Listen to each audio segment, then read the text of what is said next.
Well, this weekend I want to talk to you about the transition that I make between my faith and my writing.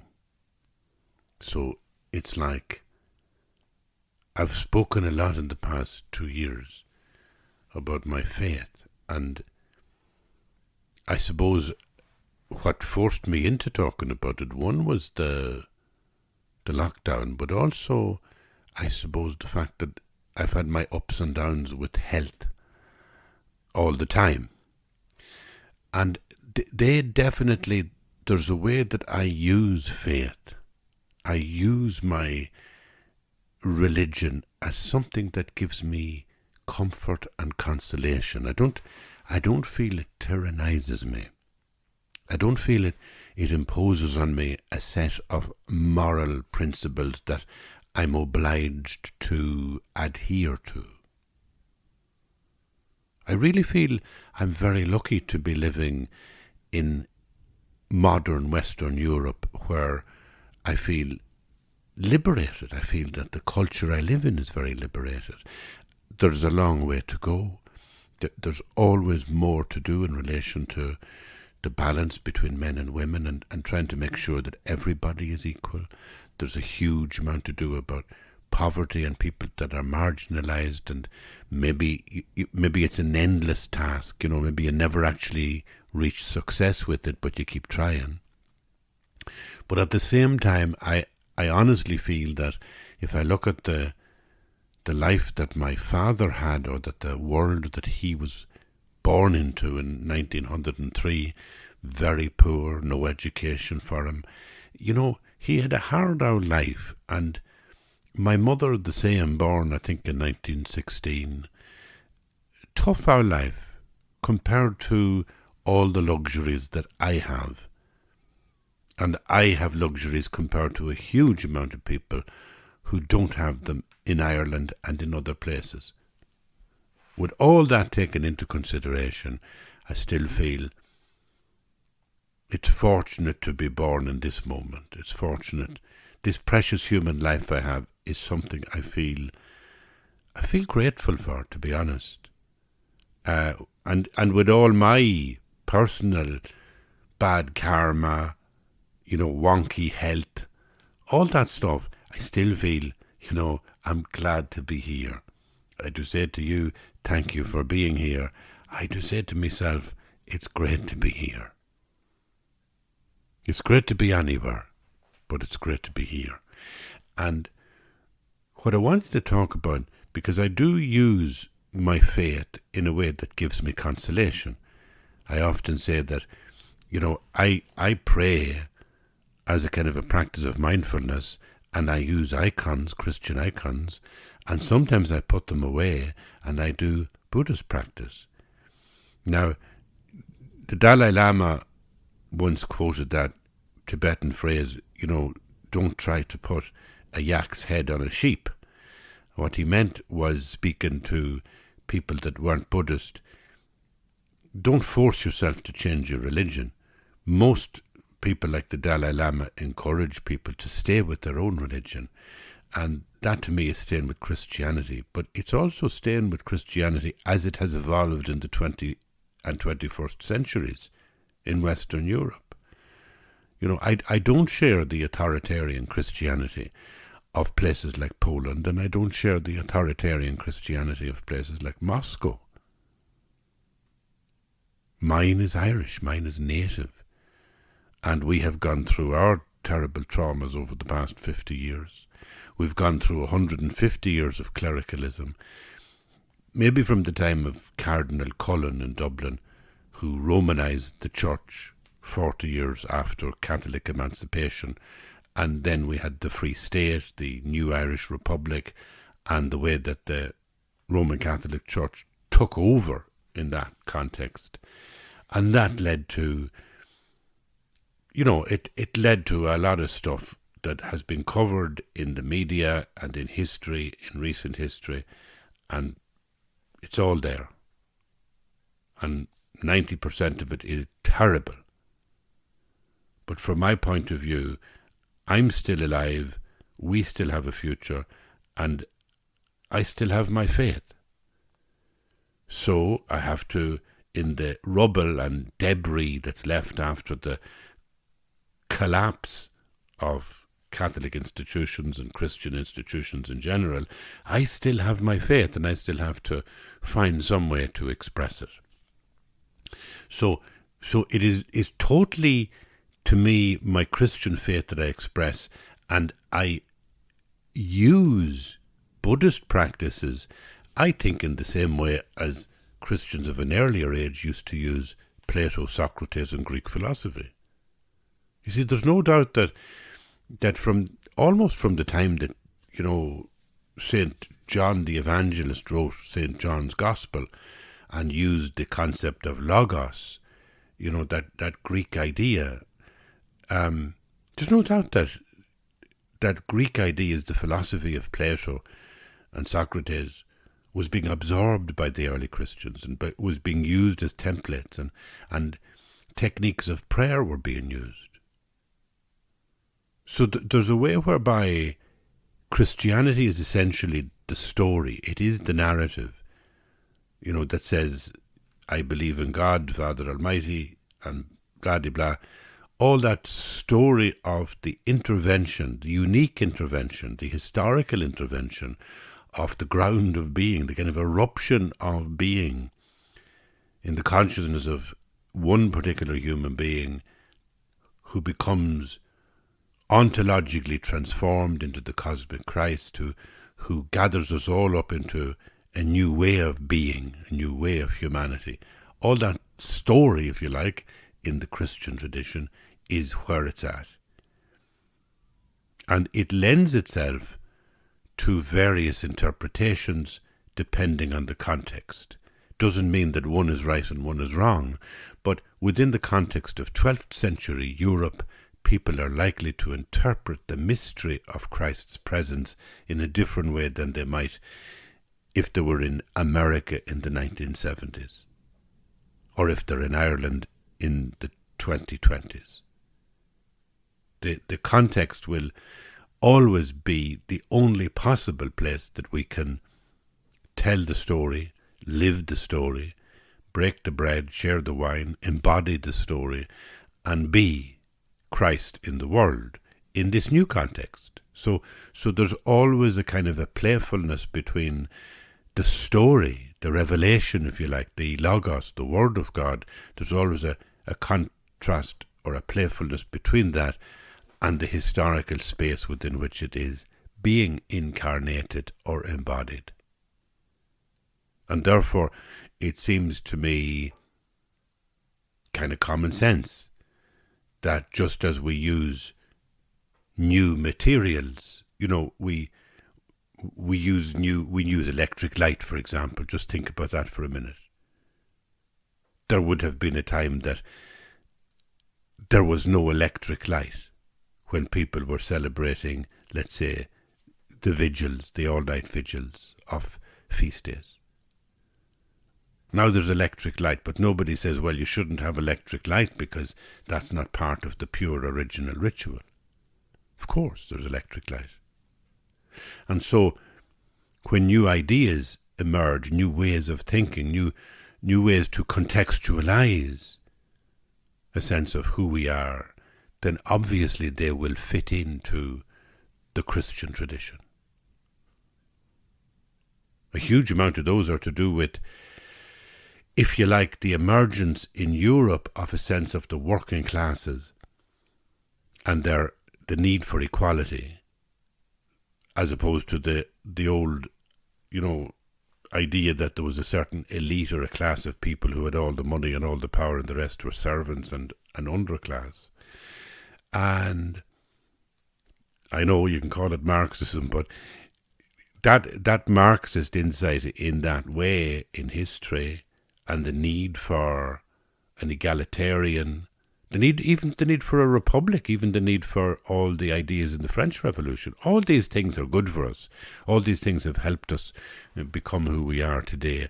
And there's no big deal for me in the fact that they also become lenses and ways of contextualizing how we live out the Christian mystery. So Buddhism is the same. Buddhism, which existed, funny enough, and ironically, 500 years before the birth of Jesus, and yet a long tradition of great philosophy and psychiatry. That's the really key thing about Buddhism, that it's not a revealed religion. So it's not in competition with the Christian narrative whatsoever.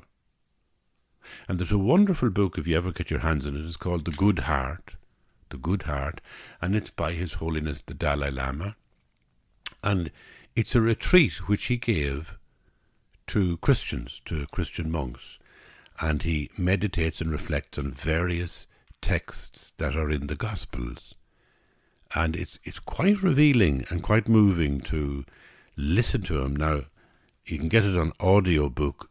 It won't be the Dalai Lama himself speaking, but you're still hearing the words that, that he spoke. They're written down, and then someone else, an actor, is reading them.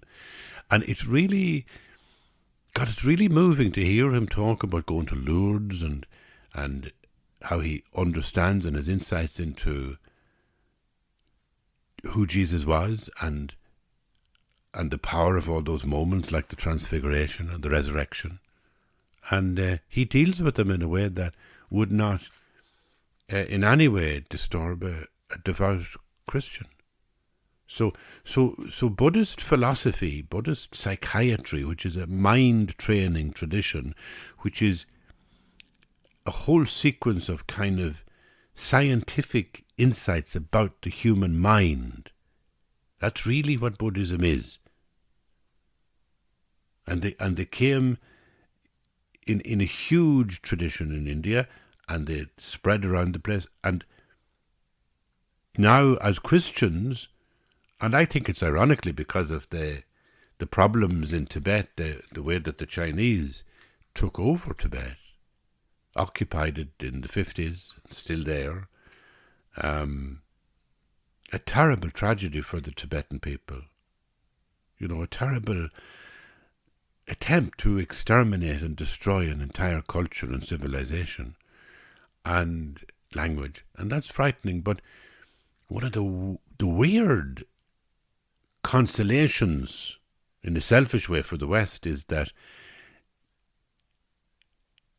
it forced so many Tibetan lamas and teachers to flee to the West, and they brought with them their experience and their wisdom and their tradition to the West and enriched the West. So I really find mindfulness as it's practiced in the secular world and Buddhism as it's practiced within the Tibetan Buddhist context, I find these two things enormously enriching to give me a sense of mindfulness and relaxation, but they also help me to be a better Christian. So what's fundamental to me is the Christian story. That is my poetry. That is my story. That's where I belong. The revelation of God in Jesus Christ. This is an amazing, beautiful, subversive way to live within the mundane world. The mundane world which is destroying people because they have no sense of transformation. They have no sense of real magic. They have no sense of the real, just extraordinary nature of transcendence that is in everything and through everything and beyond everything and yet immanent in everything. Some sense of presence that we come conscious of in a way of relationality, in a way that we relate to. We relate to it as if to a father, as if to a mother, as if to a lover. This intimacy with the secret beyondness that's nesting in every single leaf on the tree. It's just extraordinary. And so my way of doing that, my way of touching that in words is through the words of the Christian faith. And because historically things change and because we have gone through a really particularly dark period for Christian institutions in Ireland, so I have to find a new way of doing it. I use Buddhist philosophy as I would use Greek philosophy if I was living 1,000 years ago, as a lens, as a help to contextualize what's happening when I actually live out. It's as if, there's two sides. There's the poetic side and the rational side. And my Christianity is the poetry, which is the real root of the tree. And the soil is the rational stuff, if you like. The Buddhist stuff is for me the soil. And the tree grows richer in that soil. So I'm not a Buddhist. And I'm going to try in this and the next meditation to begin to shift into the idea of how writing became for me a practice. It became for me a religious practice. It's not even religious. It's just like what I do. Maybe a prayerful practice is the best way to put it. Writing became my prayer. So I want to look at that in this, and then I want to talk about just really the practicalities. In the next podcast, I'll talk about the practicalities of how you actually start as a writer. What are the really basic steps you take to write, for me. So the transition for me, it's all hinging on a phrase that I sometimes use. It's a quote from a great proverb in Buddhism: make all practice one practice. And if I go back about 30 years, I started, as a priest. I felt I wasn't suited to the conservative structural institution, so I let it go. I let it fall away from me. I wanted to be a writer full time. I went into theatre. I was doing theatre work. Sometimes I'd be sitting on my own, happy as Larry, and I'd be playing the flute and doing nothing but just playing the flute because I liked the sound of the flute. And sometimes I would be devoting an awful lot of time to my relationship with my beloved, my then partner, my present partner. And we'd spend an awful lot of time. Young people invest a huge amount of time in relationships. Huge amount of time of, like, the day, the most important thing in the day is thinking about the other person. It's amazing. It's not that you get used to your partner as life goes on. It's not that you get used to them or take them for granted, although I suppose that could happen. But it's more like you go so deep into somebody that you're no longer looking at them, but you're kind of shoulder to shoulder looking out into the universe. You become two. You become one. The two becomes one. You become this sense of it is your other half, your partner. And when you look out into the universe, the vision is not complete unless the two of you are looking.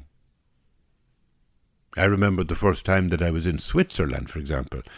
I was only once in Switzerland, but it was the first time I was up in the snowy mountains in Switzerland, and it was so beautiful. And I was standing on a bridge one day, and I was looking at golden leaves on a tree and the snow behind it on the slopes of a mountain in Switzerland. And it was so, so beautiful.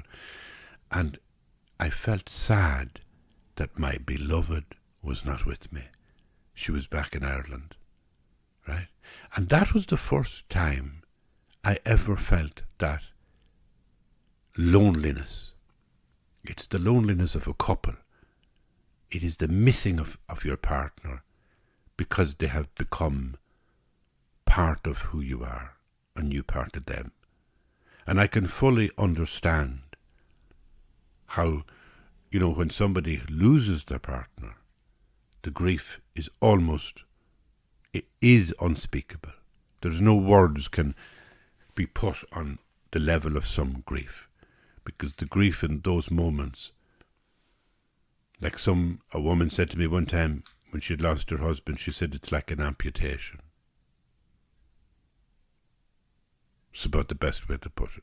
But I remember that was the first time I felt a kind of loneliness of missing my partner because I was enjoying something, but I couldn't really enjoy it because she wasn't with me enjoying it. Now, that kind of relationship, I think, somehow changes, and you get so deep into the other person that you're looking together. And you're looking together in a way that almost is in itself a kind of a practice. You know, it's like, what do you do when you're young? Well, I used to spend like about 3 hours writing in the morning. But I'd spend 6 hours in the afternoon pondering the mystery of my beloved. And then maybe I might spend an hour playing the flute. Or I might spend another hour walking around the city of Dublin on my own and going into a church, if it was still open, and just sitting there, meditating. So I did different things, right? And I used to hear this phrase, make all practice one practice. And to me, it was a struggle, a journey, and a realization to feel that when I was trying to be mindful, or when I was in a church trying to pray, or when I was at a typewriter trying to articulate sentences and imagine a story, or when I was in the theatre looking up at the stage at the actors, these were all different practices. And what I wanted to do was try and make all practice one practice. And so the first thing I did was I started playing the flute really as a kind of a physical, prayerful, meditational exercise. And I found it so amazing that just physically making music, even though it was very mediocre, and I don't, you know, I was and am a mediocre musician.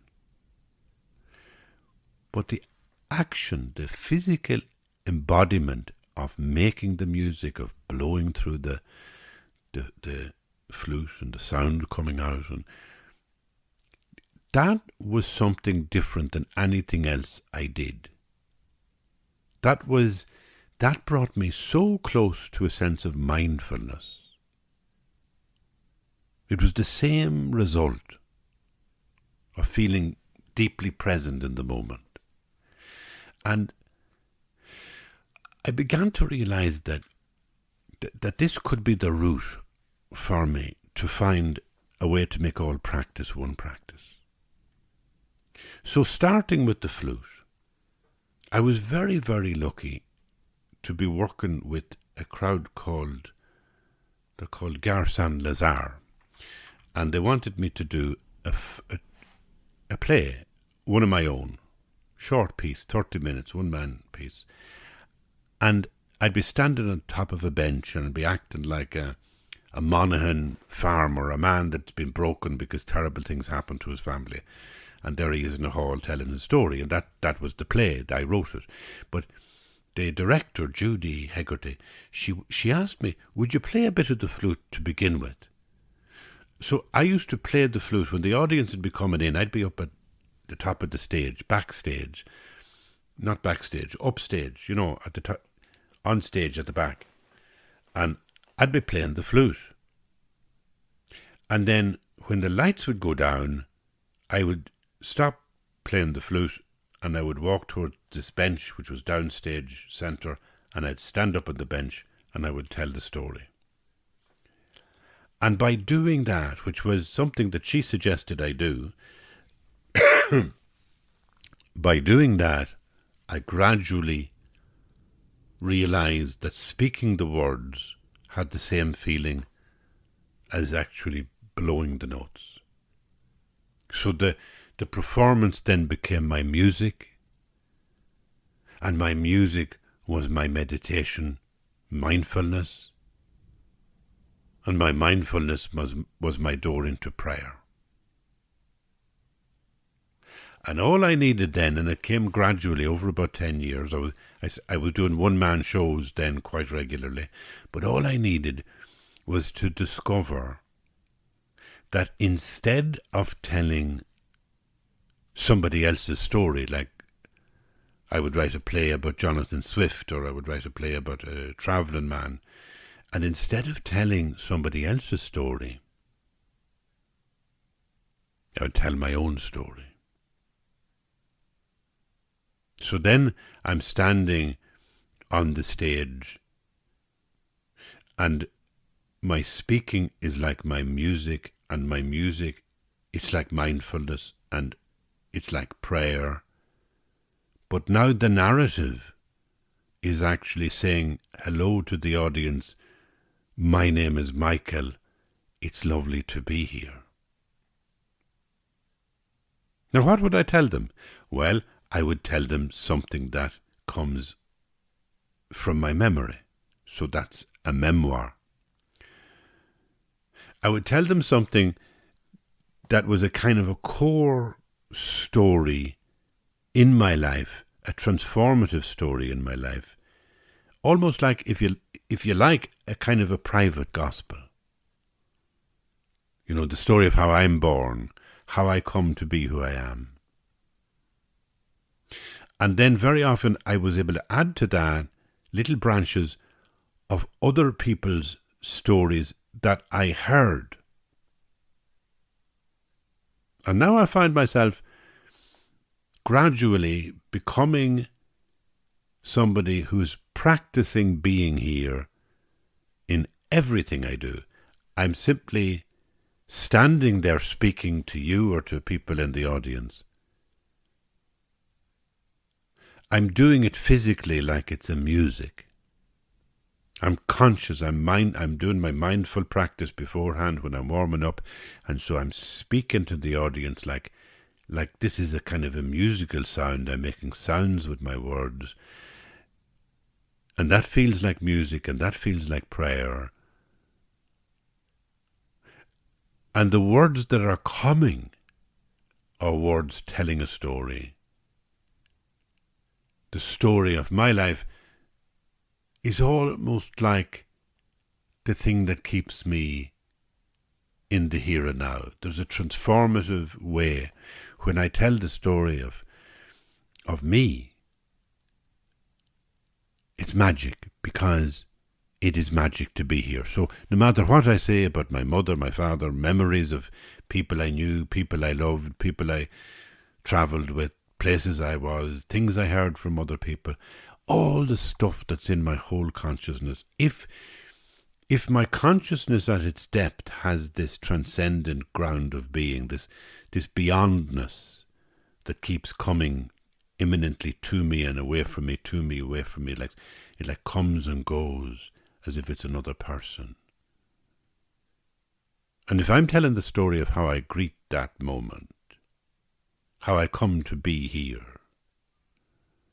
then I'm constantly becoming more conscious of being here. And so when I'd be finished 90 minutes on stage after doing an evening with Michael Harding, people would say, "Oh, you must be exhausted." And I'd be saying, "No, I'm refreshed.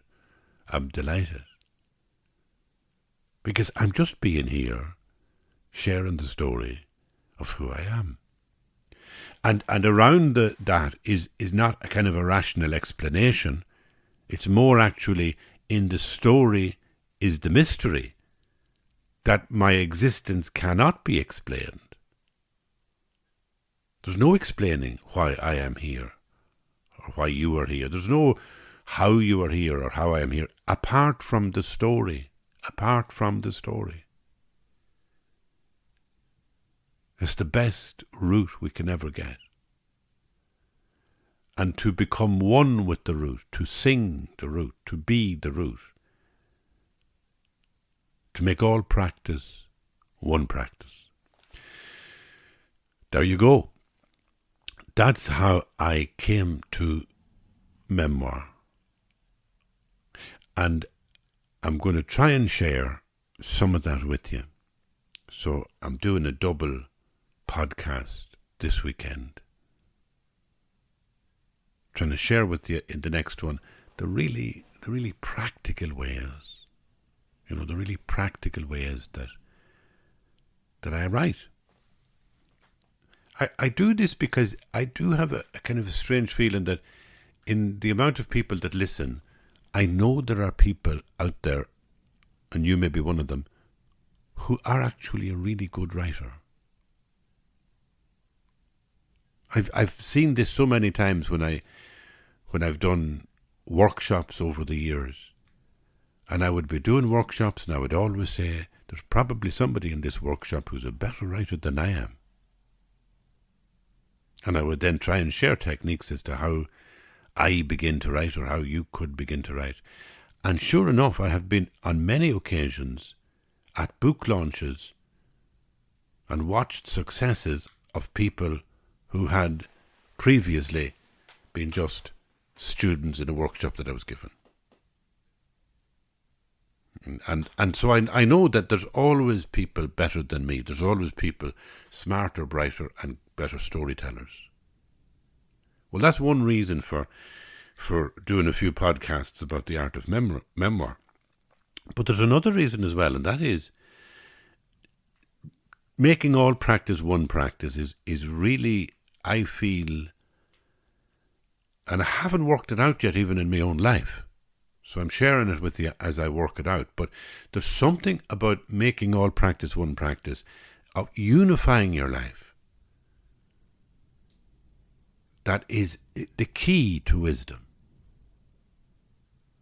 If I'm going away to write as a sectional kind of thing I do to develop my career, which is different from when I'm just sitting with my beloved wife and we're watching the telly, or different from the way that I relate when I'm, let's say, in a church. If they're different practices, then there's something in me that hasn't been unified as I get older. And I think that's really the journey of aging, is that if I get up this morning and I can make the porridge, make the bed, write on the blank screen, do the podcast, and that each one of those flows one into the other, that none is different, that there's a continuum of awareness about being in the present moment. There's a continuum of awareness about the fact that this moment of existence has a ground,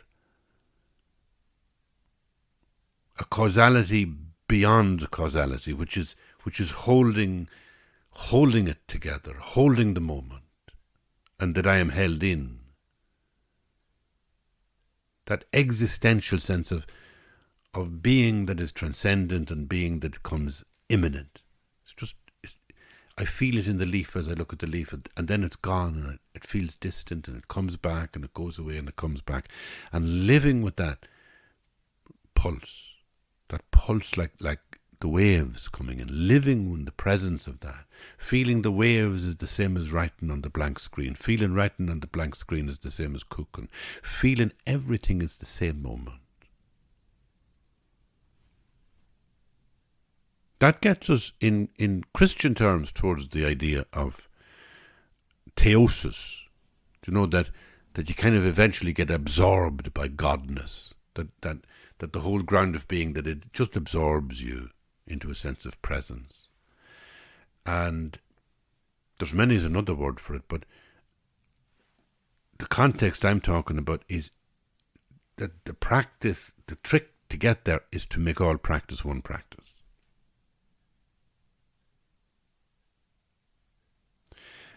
I'm sharing this with you feeling like I'm really reaching the limits of my own language and my own ability to share this. And yet I'm trusting that in some sense you're hearing me being inarticulate, and yet there's something in you saying, I know exactly what you're talking about. And that too is a strange and beautiful moment. Because there are some podcasts which I do and I feel I have been articulate. And then there's some podcasts like this one where I feel I'm not being articulate. I'm not commanding the narrative here. I'm not really nailing what I'm trying to get at because it can't be nailed. All I can do is flail around on the peripheral.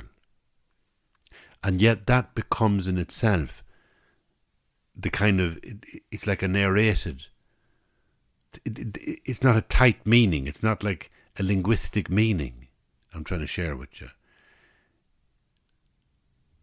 It's like a koan.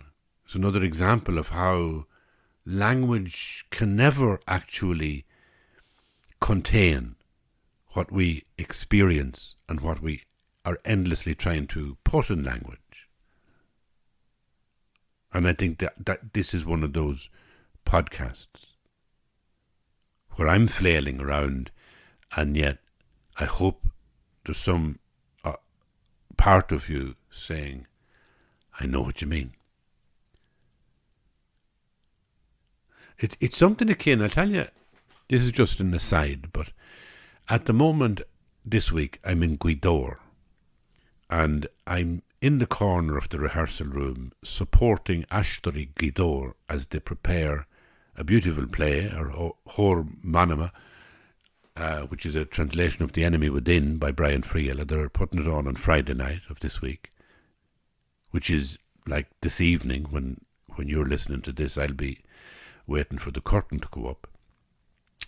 But I've been looking at them for the past month, sitting in rehearsal, and I've been really thinking how sometimes direction in theatre can stifle the creativity of the actor, because the director tends sometimes to be a fascist, a maker that imposes a shape on the performers, a vision on the set and the design and everything, and it becomes very much the creation of the director, and then the director becomes very central in the reviews and how people respond to the play.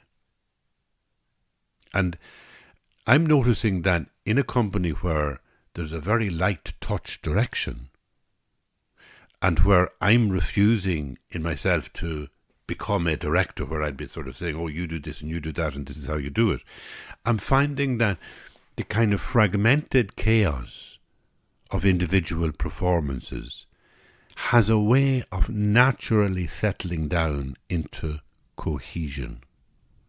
And it is absolutely remarkable to watch. It's kind of remarkable how it begins to fit together the less you try to fit it together. I think that's true about life. I think it's true about theatre. And I also think sometimes it's true about podcasts, you know, that when you really push to make it coherent, you kind of get a tightness to the meaning that leaves no space for some kind of deeper, wider meaning.